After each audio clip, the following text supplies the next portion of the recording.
Next வந்து பார்த்தீங்கன்னா, ஒரு ஸ்டூடண்ட் வந்து கேட்டிருந்தாங்க. சார் இன்கம்ப்ளீட் கம்பஷன் வந்து நமக்கு எப்படி நடக்கும்? அப்ப கம்பஷன் ரியாக்ஷன்ல நமக்கு என்ன பண்றோம்? இப்போ ஃபார் எக்ஸாம்பிள் ஒரு பேப்பர் இருக்குது. அந்த பேப்பர் நம்ம வந்து பர்ன் பண்றோம். ஒரு தீப்பெட்டி வச்சு நம்ம மேட்ச் ஸ்டிக் வச்சு நம்ம கொளுத்துறோம்னு பார்த்தீங்கன்னா, அது வந்து எரியும் இல்லையா? அப்ப எரியுதுன்னா நம்ம வந்து கம்ப்ளீட்டா நம்ம வந்து கம்பஷன் ஆகுது. கம்ப்ளீட்டா வந்து கம்பஸ்ட் ஆகுதுன்னு நம்ம நெனைச்சிட்டு இருக்கிறோம் இல்லையா? ஆனா அது வந்து நமக்கு வந்து அப்படி கிடையாது. இப்ப நம்ம பேப்பர் வந்து எடுக்கிறோம். நம்ம மேட்ச் ஸ்டிக்ஸ் வச்சு நம்ம கொளுத்துறோம். அப்ப நமக்கு என்ன கிடைக்கும்னு பார்த்தீங்கன்னா, ஒரு சாம்பல் வந்து நமக்கு வந்து கிடைக்கும். இதே இது நீங்க வந்து ஒரு வெல்டிங் மிஷின் இருக்கு இல்லையா? அந்த வெல்டிங் மிஷின வச்சு நீங்க பர்ன் பண்ணீங்க அப்படின்னா, நமக்கு வந்து எதுவுமே கிடைக்காது. ஆ அந்த ஆஷ் வந்து நமக்கு வந்து கிடைக்கவே கிடைக்காது. இன்னொரு எக்ஸாம்பிள் நம்ம இப்ப என்ன பார்க்கலாம்னு பார்த்தீங்கன்னா, இப்போ நம்ம வந்து ஒரு வுட் இருக்குது. ஒரு வுட் நல்ல ஒரு ட்ரையான வுட் வந்து இருக்குது. அத நம்ம பர்ன் பண்றோம். நமக்கு என்ன கிடைக்குது? கரிக்கட்ட வந்து கிடைக்குது. அந்த கரிக்கட்டைய நீங்க வந்து பார்த்தீங்கன்னா, ஸ்டீம் என்ஜினுக்கு போட்டீங்க அப்படின்னா, அது நமக்கு வந்து பவுடரா வந்து நமக்கு வந்து மாறிடுது இல்லையா?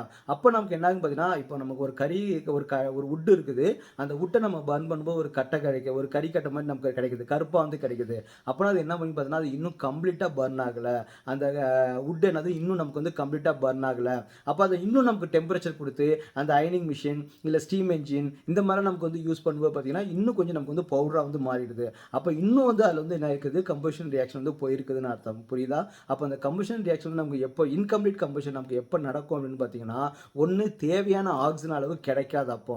இப்போ ஒரு மாலிக்யூலுக்கு 2 ஆக்ஸிஜன் தேவைப்படுது. ஆனா நமக்கு வந்து 1 ஆக்ஸிஜன் மாலிக்யூல் தான் நமக்கு அவைலபிலிட்டி இருக்குது அப்படின்னா, அப்ப நமக்கு வந்து அந்த கம்பஷன் ரியாக்ஷன் வந்து நமக்கு வந்து கம்ப்ளீட் ஆகாது. இன்னொன்னு என்ன பார்த்தீங்கன்னா, இக்னிஷன் டெம்பரேச்சர் நமக்கு வந்து சொல்லுவாங்க. ஒரு மாலிக்யூல் வந்து நீங்க கம்ப்ளீட்டா பர்ன் பண்ணா, அதுக்கு வந்து ஒரு டெம்பரேச்சர் வந்து நமக்கு தேவை.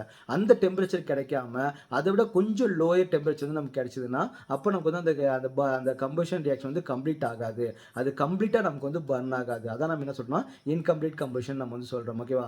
இன்கம்ப்ளீட் கம்பஷன்ல மேக்ஸிமம் நமக்கு வந்து கார்பன் மோனாக்சைடு தான் நமக்கு கிடைக்கும். அப்ப கார்பன் மோனாக்சைடு வந்து பார்த்தீங்கன்னா, நமக்கு அட்மாஸ்பியர் வந்து நமக்கு வந்து பொல்யூட் பண்ணும்.